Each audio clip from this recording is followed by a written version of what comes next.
Good evening students.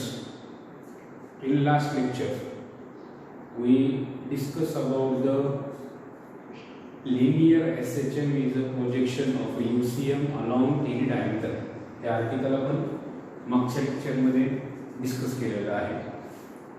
आजच्या lecture मध्ये आपल्याला डिस्कस करायचं आहे की in linear SHM the velocity, displacement and acceleration are depends on the time and also depends on the phase angle.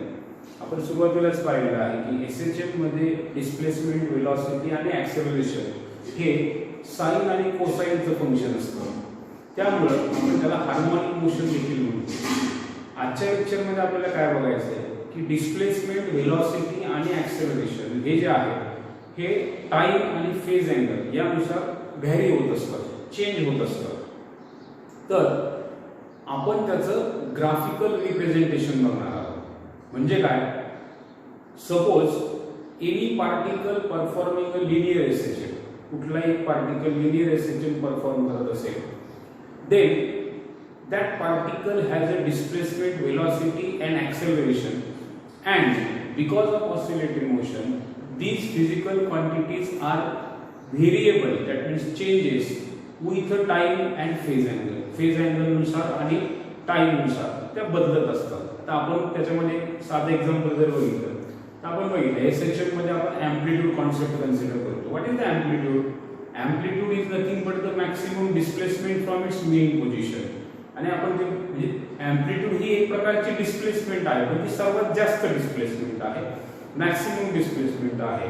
It is considered as positive extremity आणि negative extremity, plus a आणि minus a. When particle is oscillating, जर particle असा oscillate करत असेल तर it will be some time at minus a and some time at plus a and some time at mean position. That means it is oscillating in this way. That means as the time passes, the displacement changes. Then hence we consider that displacement, velocity and acceleration are changes with the time. And therefore the question is asked in a board exam that graphically represent the displacement, velocity and acceleration of particle performing SHM with a time or against the time and against the phase angle. आपण ते phase अँगलने पण दाखवू शकतो किंवा टाइमने पण graphical representation दाखवू शकतो. तर आजच्या लेक्चर मध्ये आपल्याला शिकायचं आहे graphical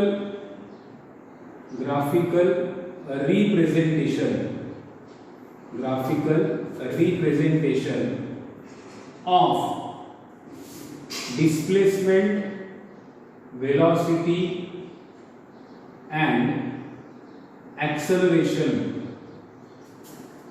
of particle performing SHM against time or phase angle. Time किंवा आपण त्याला फेज अँगल असं म्हणतो. टाइमच्या अगेन्स्ट किंवा फेज अँगल या दोन्हींच्या अगेन्स्ट. थोडक्यात काय, आपल्याला ग्राफ काढायचा आहे, ग्राफ प्लॉट करायचा आहे. तो कसा काढायचा तेच आपण शिकणार आहोत. पण आता आपण ग्राफ प्लॉट करत असताना आपण एक डिस्प्लेसमेंटचं जनरल इक्वेशन घेतो. In general displacement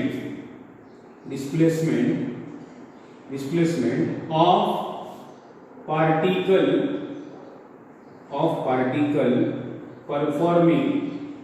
performing SHM is, displacement equation काय आहे, x is equal to a sin omega t plus phi.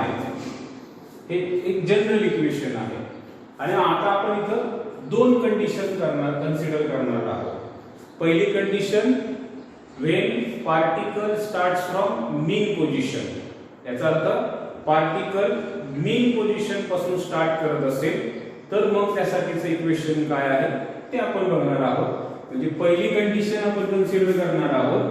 First condition, for particle starts from मीन, पार्टिकलने मीन पासून सुरुवात केली तर आपल्याला माहिती आहे ज्यावेळेस पार्टिकल मीन पासून सुरुवात करतो त्यावेळेस फाय ची किंमत 0 असते. देअरफॉर ती फाय ची किंमत 0 टाकली तर मला त्याची डिस्प्लेसमेंट मिळते a sin ओमेगा टी. ही आपल्याला त्याची डिस्प्लेसमेंट मिळते कारण की पार्टिकलने मीन पासून स्टार्ट केलं तर फाय ची किंमत मीनला 0 असते. त्याच्यानंतर ही तुम्हाला डिस्प्लेसमेंट मिळाली. नाव डिस्प्लेसमेंट वरून आपल्याला वेलोसिटी मिळू शकते. वेलोसिटी कशी मिळणार माहिती आपल्याला. वेलोसिटी याचा डेरिव्हेटिव्ह घ्या dx by dt he velocity मिळते. sin ओमेगा टी चा एक तसाच राहील. sin ओमेगा टी चा डेरिव्हेटिव्ह येतो cos ओमेगा टी आणि पुन्हा या ओमेगा टी चा डेरिव्हेटिव्ह ओमेगा. डिफरन्शिएशन शिकून घ्या सगळ्यांनी आपल्याला फर्स्ट चॅप्टर मध्ये आहे. हे तुम्हाला वेलोसिटी मिळाली. वेलोसिटी वरून तुम्हाला ऍक्सेलरेशन मिळेल म्हणजे v ची कॉन्सेप्ट मिळाली. डिस्प्लेसमेंटचे इक्वेशन मिळालं. Now what is acceleration? And acceleration is nothing but the derivative of velocity. That means acceleration is dv by dt. याचा अर्थ याचा डेरिव्हेटिव्ह a ओमेगा तसाच राहील. cos ओमेगा t चा derivative minus sin omega t आणि omega t चा derivative पुन्हा omega येतो. Omega into omega omega square म्हणजे आपल्याला ऍक्सेलरेशन मिळतं minus a omega square sin omega t. So in this वे आपल्याला त्या ठिकाणी तीन क्वांटिटी मिळाल्या. पहिली quantity x a sin omega t कशी घेतली ते आपण जनरल इक्वेशन आहे x a sin omega t plus five. Mean position पासून स्टार्ट केले तर फाय ची किंमत 0 असते आणि त्याच्यावरून आपल्याला मिळतं x a sin omega t. dx by dt घेतला तर v a omega cos omega t. Velocity मिळाली. sin ओमेगा t चा डेरिव्हेटिव्ह cos ओमेगा t आणि ओमेगा t चा derivative with respect to time omega येतो त्याने मल्टिप्लाय केले e omega. Similarly जर आपण वेलोसिटीला डिफरन्शिएट केलं तर आपल्याला ऍक्सेलरेशन मिळतं. In this way we get three equations आणि आपल्याला यांचाच ग्राफ काढायचा आहे अगेन्स्ट टाइम. टाइम आणि फेज अँगल म्हटलंय. आता आपण थोडंसं एक टेबल तयार करणार आहोत. तीन क्वांटिटीचा टेबल कसा का आपल्याकडे टाइम कसा असतो आता इमॅजिन करा. पार्टिकलचा एक ऑसिलेशनचा टाइम असणार आहे t. t is the periodic time म्हणतो आपण त्याला for one oscillation. Time taken by particle to complete one oscillation. But त्याला आपण म्हटलं it is a projection of UCM. थोड्या वेळासाठी आपल्याला समजण्यासाठी पार्टिकल एक सर्कल पूर्ण करत असतो असं आपण कन्सिडर करूया UCM. इथं टाइम सुरुवातीला 0 एक फेरी पूर्ण केली की t टाइम असतो. हा इथं टाइम असला पाहिजे t/2. इथं असला पाहिजे की इथं किती सॉरी t/4. इथे येणार t/2. इथं 3t/4 आणि एक रिव्होल्यूशन पूर्ण झालं की t तसंच आहे. For one oscillation t is the periodic time. आता आपण जर बघितलं सुरुवात जर केली 0 पासून तर इथे येणार t/4. अँगल किती येतोय बघा t/4 साठी π/2. म्हणजे कसं येईल पहा टेबल कसा काढायचा versus time and versus phase angle. Phase angle म्हणजे ओमेगा टी त्याला आपण थीटा देखील म्हणू शकतो. तर टेबल कसा येईल पहा सुरुवातीला टाइम 0 t/4 t/2 3t/4 आणि एक रिव्होल्यूशन पूर्ण कंप्लीट झालं की t. Now see here how to plot the angles. त्याला आपण फेज पण म्हणतो थीटा पण म्हणतो किंवा ओमेगा टी पण म्हणलं. Theta is equal to omega t असतं. ओमेगा टी काय असेल ओमेगा टी अँगल 0 साठी 0 येणार. t/4 साठी π/2. त्यानंतर इकडे गेला तर t/2 साठी π. 3t/4 साठी 3π/2 आणि एक रिव्होल्यूशन पूर्ण केले की किती असतो 2π. लक्षात आलं का तुमच्या बघा. अशा पद्धतीने आपण अँगल लिहू शकतो. नाव हे झालं तुमचा टाइम. आपल्याला ग्राफ प्लॉट करत असताना नेहमी या टेबलची गरज आहे.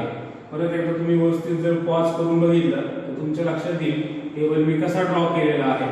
त्यानंतर तुम्ही इथे बघू शकता कुठल्या कुठल्या क्वांटिटी त्या ठिकाणी मांडतोय. आता पहा या ठिकाणी आपण एक एक फिजिकल क्वांटिटी घेणार आहोत. त्याचे पॉइंट्स आपल्याला प्लॉट करायचे. सगळ्यात पहिले डिस्प्लेसमेंट. किती आहे डिस्प्लेसमेंट तर तुम्हाला डिस्प्लेसमेंटचे इक्वेशन तुमच्याकडे आहे what is equation of displacement? तर डिस्प्लेसमेंटचे इक्वेशन आहे x is equal to a sin omega t. आता पहा प्लॉट करूया आपण. सुरुवातीला टाइम किती आहे 0. याचा अर्थ ओमेगा t ची किंमत इथे 0 ठेवा. ओमेगा t जर इथे 0 ठेवला तर sin 0 0 मिळतो. a into 0 0 येणार. नंतर ओमेगा t ची किंमत π/2 ठेवायचं. π/2 ओमेगा t जर π/2 ठेवला तर sin π/2 ची किंमत 1 असते. a into 1 इथं a मिळते. याला आपण प्लस a सुद्धा लिहू शकतो. नंतर ओमेगा t ची किंमत π ठेवायचं. sin π 0 असतो त्यामुळे a into 0 पुन्हा 0 मिळणार. त्यानंतर sin 3π/2 इथं ओमेगा t ची किंमत 3π/2 इथं 3π/2 ठेवा. sin 3π/2 हा -1 असतो त्यामुळे -1 into a -a मिळेल आणि sin 2π परत 0 असतो त्यामुळे 0 मिळेल. म्हणजे तुमच्या लक्षात आलं डिस्प्लेसमेंट मॅक्सिमम किती मिळते बघा प्लस a नाही तर मायनस a. किती फेज अँगल ला मिळते? प्लस मिळते π/2 ला, मायनस मिळते 3π/2 ला. Now let us take out the next equation that is velocity. वेलोसिटीचा काय फॉर्म्युला आहे? a omega cos omega t. Similarly omega t ची किंमत किती ठेवायला लागेल आपल्याला बघा. ओमेगा t सुरुवातीला किती ठेवायचं आपल्याला इथं 0. cos 0 1 असतो. 1 into a ओमेगा मिळणार plus a omega. Similarly omega t ची किंमत π/2 ठेवू. cos π/2 0 a omega into 0 0. त्याच्यानंतर ओमेगा t ची किंमत π. cos π ची किंमत -1 असते त्यामुळे -1 into a omega a omega. cos 3π/2 0 असतो त्यामुळे ते 0 येणार आणि पुन्हा cos 2π 1 असतो त्यामुळे 1 into a ओमेगा मिळणार. म्हणजे तुमच्या लक्षात आलं असेल मॅक्सिमम वेलोसिटी किती मिळते तर -a ओमेगा आणि +a ओमेगा असे इक्वेशन मिळतं. आणि शेवटचं ऍक्सेलरेशन काय इक्वेशन आहे ऍक्सेलरेशनचं? -a omega square sin omega t असं आपल्याला ऍक्सेलरेशनचं इक्वेशन मिळेल. आता त्यामध्ये परत आपल्याला ऍक्सेलरेशनच्या इक्वेशन मध्ये sin ओमेगा t आलेला आहे तर त्या ठिकाणी आपल्याला ओमेगा t च्या वेगवेगळ्या किमती पुट कराव्या लागतील. त्यामध्ये पहा परत ओमेगा t ची किंमत 0 sin 0 0 असतो त्यामुळे हे 0 होईल. ओमेगा t ची किंमत π/2 sin π/2 1 असतो. 1 into -a omega square -a omega square. sin π 0 त्यामुळे 0. sin 3π/2 -1 असतं मायनस प्लस होईल आणि हे मिळतं +a ओमेगा स्क्वेअर. sin 2π 0 असतो. अशा पद्धतीने तुम्हाला असा टेबल पुस्तकामध्ये देखील दिलेला आहे. इथे आपण काय केलंय आपल्याला ग्राफ कुठलाही विचारू द्या अगेन्स्ट टाइम विचारू द्या तर अगेन्स्ट टाइम पण आपल्याला किमती मिळालेल्या आहेत 0 t/4 t/2 3t/4 t. आणि अगेन्स्ट जर फेज अँगल विचारलं तर त्याच्या सुद्धा किमती आपल्याला इथं मिळालेल्या आहेत. आता आपल्याला ग्राफ प्लॉट करायचा खूप सोपं आहे. मी सुरुवातीला तुम्हाला डिस्प्लेसमेंटचा ग्राफ प्लॉट करून दाखवतो. सिंपल आहे. एक्स ऍक्सिस वरती तुम्ही फेज अँगल किंवा टाइम घेऊ शकता आणि वाय ऍक्सिस वरती आपल्याला त्या ठिकाणी इथं आपण डिस्प्लेसमेंटचा ग्राफ प्लॉट करतोय. डिस्प्लेसमेंट मॅक्सिमम किती आहे +a त्यामुळे इथं +a. मिनिमम किती आहे -a त्यामुळे इथं -a मिळेल खाली. आणि अँगल कसे प्लॉट करायचे पहा मी अगेन्स्ट फेज काढतो ओमेगा t त्याला देखील म्हटले तर इथं 0. त्यानंतर कुठला अँगल आहे π/2 त्यानंतर π त्यानंतर 3π/2 आणि त्यानंतर 2π. तुम्ही टाइम देखील घेऊ शकता. तुम्हाला अगेन्स्ट टाइम काढायचा असेल तर इथं बदलेल. टाइम काय येणार 0 तर बघा t/4 इथं t/2 इथं येईल 3t/4 आणि इथे येणार t. असं देखील तुम्ही प्लॉट करू शकता. खूप सोपं आहे. सिंपल डिस्प्लेसमेंटचे इक्वेशन घ्या. हे x इथे प्लॉट करतोय आपण. पहिली व्हॅल्यू 0 आहे 0 ला 0 इथंच येईल डॉट. नंतरची किंमत किती आहे +a या लाईन मध्ये तुम्ही बरोबर इथं प्लस आहे, इथं एक पॉइंट येऊ शकतो. नंतर किती आहे 0 इथे येईल. t/4 ला किती आहे -1 इथे येईल. इथं असं तुम्ही प्लॉट करू शकता पॉइंट्स. ग्राफ प्लॉट करायचं म्हणून शिकवलेलं आहे दहावीलाच. इथे येईल पॉइंट आणि नंतर शेवटी 0. तुम्ही असा ग्राफ प्लॉट करू शकता. अशा पद्धतीने तुम्हाला डिस्प्लेसमेंट अगेन्स्ट टी मिळतो. सिमिलरली तुम्ही इथं वेलोसिटीचा देखील प्लॉट करू शकता. वेलोसिटीचा ग्राफ तेच तुम्ही इथं 0 फक्त वेलोसिटी मध्ये इथं प्लस a ओमेगा इथं मायनस a ओमेगा मिळेल. इथं वेलोसिटी असणार आहे. हेच तुम्ही घेऊ शकता खाली. इथं t/4 इथं t/2 इथं 3t/4 आणि इथं t हे तुम्हाला मिळेल. वेलोसिटी बघा 0 ला किती आहे प्लस a ओमेगा इथे प्लस a ओमेगा. t/4 ला किती आहे 0 त्यामुळे ते इथे t/4 t/2 3t/4 आणि इथं t इथं 0 आणि परत इथं तुम्ही जर बघितलं t/2 ला मायनस येतं -a ओमेगा. त्यानंतर इथं परत 0 आणि परत प्लस a म्हणजे तुम्हाला बघितलं वेलोसिटीचा ग्राफ तुम्हाला असं मिळेल. This is the graph for the velocity. इथं तुमचा टाइम आणि परत तुम्हाला जर ऍक्सेलरेशनचा पाहिजे असेल तर तुम्ही ऍक्सेलरेशनचा प्लॉट करू शकता. फरक काय फक्त इथं प्लस a ओमेगा स्क्वेअर इथं minus a omega square acceleration. हेच t/4 इथं t/2 3t/4 आणि t हे तुम्ही प्लॉट करू शकता. अशा पद्धतीने ऍक्सेलरेशनचा काय मिळणार सुरुवातीला 0 आहे नंतर मायनस खाली जाईल. इथं t/4 t/2 3t/4 आणि t इथून असं येईल खाली येईल असं येईल आणि असा आणि परत 2π t ला असं येईल. ते अशा पद्धतीने तुम्ही त्याचा ग्राफ जो आहे तो प्लॉट करू शकता. अशा पद्धतीने आपण ग्राफिकल रिप्रेझेंटेशन आहे ते काढू शकतो. एक मी तुम्हाला काढून दिले तुम्ही दुसरं काढू शकता. एक पहिली कंडिशन काय सांगितली me for particle starts from mean position. दुसरी कंडिशन काय असू शकते particle starts from extreme position. Extreme position म्हटलं की फायची किंमत π/2 असते. ओमेगा टी प्लस π/2 माहिती साइन ओमेगा टी प्लस π/2 इथं कॉस ओमेगा टी. म्हणजे इथे तुम्हाला ज्यावेळेस तुम्ही पुढची कंडिशन घेणार एक्स्ट्रीम पासून तर इथं पहिले इक्वेशन डिस्प्लेसमेंटचं a = cos ओमेगा टी मिळेल. डिफरन्शिएट करा वेलोसिटी मिळेल. याला डिफरन्शिएट करा ऍक्सेलरेशन मिळेल.